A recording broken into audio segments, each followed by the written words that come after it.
Is there a need to praise the authorities? Praise to be the Almighty, the Lord of the worlds, peace and mercy to our Prophet, his family, companions, and all who follow them. The vilest flattery is when a person praises you in your presence or in front of someone, and behind your back, taking advantage of your status, he commits vile deeds. What happened under communism has now reached religious leaders. In the same way, in those years, the communists praised Lenin, while they themselves were engaged in plundering the USSR. Similarly, today some people praised the leader, taking use for their own benefit. Instead of praising a leader, you need to work yourself in such a way that your lifestyle, work and activities lead to people themselves noticing the dignity of your leader. As they say, good products sell themselves. Have you ever seen a Zinger sewing machine being praised, or perhaps a Mercedes car being praised? There is no need for this, since this product itself speaks of its quality. So we repeat once again, perform your duties so that your work itself praises your leader. Did the Tabi'in see the Prophet himself, peace and blessings of Allah be upon him? Of course, they didn't see him. However, they praised the Prophet, peace and blessings of Allah be upon him, seeing what kind of people were the companions of the Prophet, peace and blessings of Allah be upon him, as they were raised by the Prophet himself, peace and blessings of Allah be upon him. Thanks to the fact that the companions, may Allah be pleased with them, had great moral values and lived in accordance with what the Prophet, peace and blessings of Allah be upon him, had taught them, the Tabi'in understood how great their educator was, which is why they also began to miss the Prophet, peace and blessings of Allah be upon him, greatly. Among them, Hassan al-Basri, may Allah be pleased with him, as well as his followers, stood out. Isn't that how it was? Of course it is. So you and I must behave appropriately, because this is what we really need. If we begin to talk and praise the dignity of our mentors in front of those people who cannot stand them, and who become allergic immediately after hearing the name of any of the mentors, we become the reason for them to become even more hostile, which is why they begin to run away from us. We must educate them correctly. You may be wondering, why am I speaking so harshly and perhaps rudely about this? The Mufti of Dagestan, Sheikh Ahmad Effendi, spoke himself about all this a few days ago. Do you understand? Of course, we have talked about this topic before, because this is what we don't like most of all, and we're extremely impatient with such phenomena. To avoid all this, you need to work correctly and inspire people's trust in your activities, and of course justify this trust. In this case, people themselves will think, if this person's subordinates are so righteous, then what kind of person should their boss be? If these children are so good, then what will the father who raised them be like?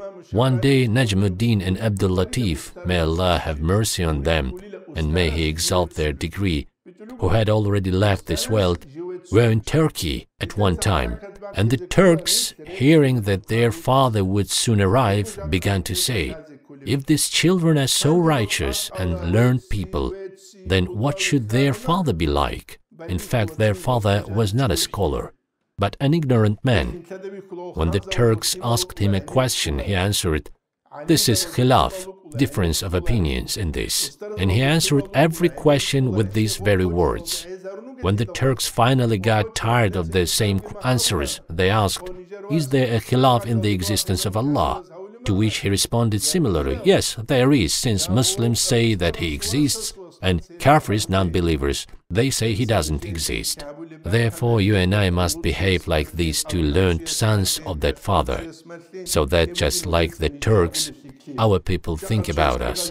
Since they're so righteous, then what should their father, leader, educator and mentor be like? So that because of us, law for our mentors, the Mufti and everything connected with us increases.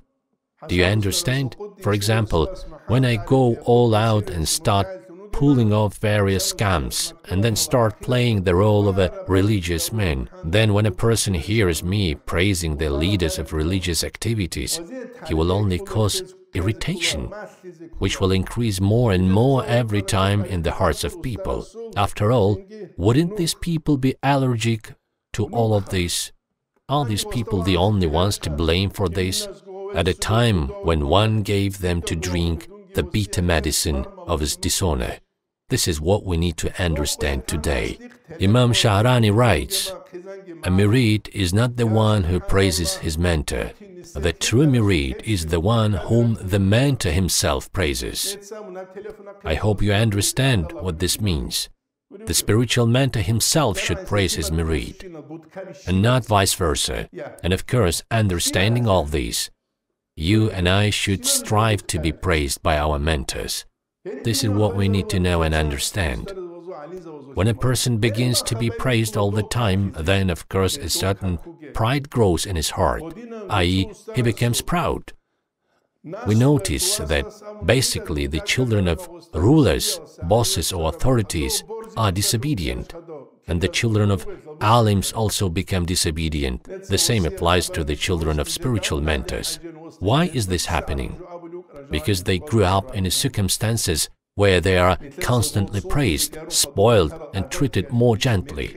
Now, if today my son does things inappropriate for etiquette, then an adult who sees this, who is old enough to be his father, should immediately call him over and say, "Why are you allowing yourself to do this? Have you forgotten what family you come from? Come on, pull yourself together immediately and behave appropriately." Is it possible to say? Is this prohibited? When you remain silent and do not make a remark, this will be a failure of etiquette. After all, etiquette also has different degrees. And of course, there are places where it manifests itself in its own way. I remember how at one of the meetings in Yuzhno-Sukhikumsk, Mufti of Dagestan Ahmad Afandi said, "You must distinguish when people show you respect and when they show you sycophancy." Today, what people generally mean by respect is sycophancy, and there is different here. Be it worldly affairs or religious activities, in all these cases, sycophancy manifests itself. This is what you and I need to know, my dear brothers. No matter what, if you see a violation, then you must make a reprimand and teach respect, and it makes no difference who it is, whether it is my son or the son of some official. As for me, if you really love me, then you should teach my son etiquette, in case he forgot about it somewhere. In the same way, if you love the mentor, then teach respect to his heirs in the same way. If you truly love your mentors, then you will love their children and heirs. Such love shouldn't also be manifested in raising their children, and not in such a way that, in order to earn yourself points, you supposedly show love for them and then use it for your own personal purposes. If a person shows this, then this is nothing more than the vilest dishonor. This is the act of an unscrupulous person. When we were going to Hajj, some people came to our mentor to give him medicine. At the same time, the mentor's grandson, who studied with me, came there. There was also one person next to us who had certain capabilities and property. He directly told his mentor, "Some scholars behave vilely, so at competitions, depriving those who deserve them of first places, they give these places to, thereby defeating the one who really deserves this place." To which the mentor replied, "Truly, the one who does this is committing the most real dishonor, and such a person is a real scoundrel." After all, it is so, we must be honest and treat everyone equally, raise all children equally. If those who are engaged in religious activities today behave in such an inappropriate manner, what will those who follow them do? What will the next generation do? And what kind of love can ordinary people have for such figures? They will simply begin to despise all religious figures. Thereby their love for religion will also decrease. Truly, the religion of Islam is exalted precisely by its honesty and justice. This is not a religion that is exalted by various scoundrels, cunning people, misers, and all sorts of weak people.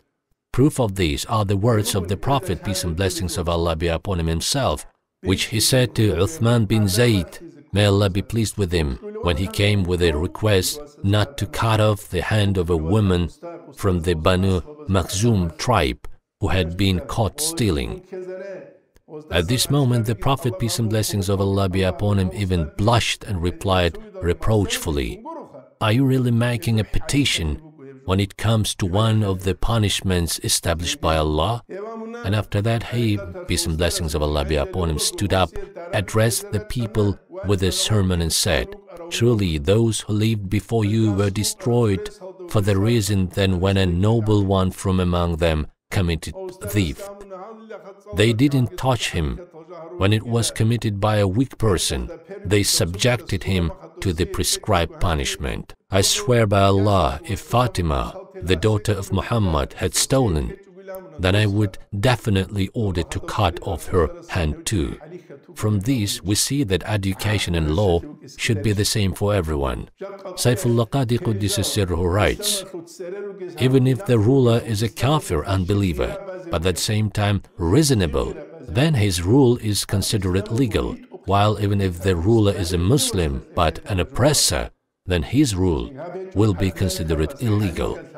May Allah protect us from an oppressive ruler and from being oppressors ourselves under a good ruler. It was because of this society of oppressors that Imam Shamil lost his imamate, and this should be a lesson for you and me.